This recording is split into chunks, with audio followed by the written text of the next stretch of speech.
Welcome to the Net Zero Exchange, a series of discussions about how we transition to a net zero economy in the wake of the COVID-19 pandemic, curated by sustainable smart innovation specialists Cambium LLP. In the Net Zero Exchange, we hear from experts in business, economics, environment, technology, social justice and politics, as well as innovators with a potential climate change solution that can address the threat of climate change. Through these diverse points of view, we offer insights to providers and adopters of net zero carbon solutions that will enable all of us to achieve a net zero UK more quickly.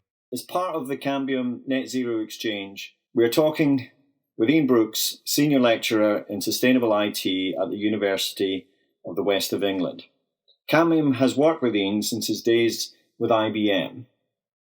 Thank you, John. It's really good to be with you and such a pleasure to take part in Cambium's Net Zero Exchange.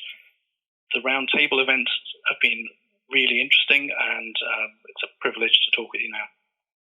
We've asked Ian to join us today to share his views on how the COVID-19 pandemic will impact the environmental challenges and the climate emergency still ahead of us. There's been a lot of coverage, news coverage, about the drop in pollution and CO2 emission levels as a result of the coronavirus.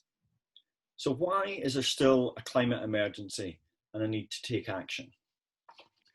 Yes, John, the pandemic and the lockdowns have led to an abrupt change in our lifestyles and work activities.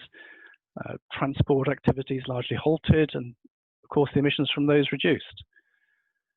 But there is still a climate emergency because what drives global heating is concentrations of emissions in the atmosphere, concentrations that are already there.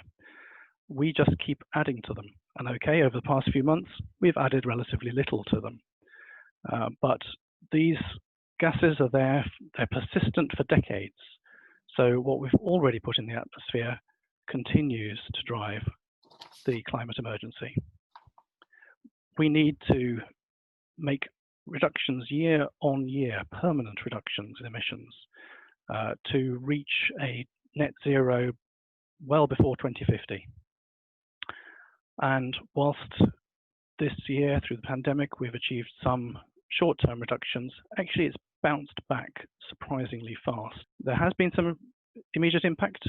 The International Energy Agency estimated about an 8% emissions reduction. Indeed, the Integrated Carbon Observation System observed emissions reduction of 17% in April compared to 2019. But it's bounced back. And now we're back to really only about 5% below 2019. What's the total 2020 impact going to be? Probably between 4% and 7% reduction in total. We need to repeat that year after year after year. Yeah, it's great that air quality has improved in cities in particular, and that does have an immediate effect.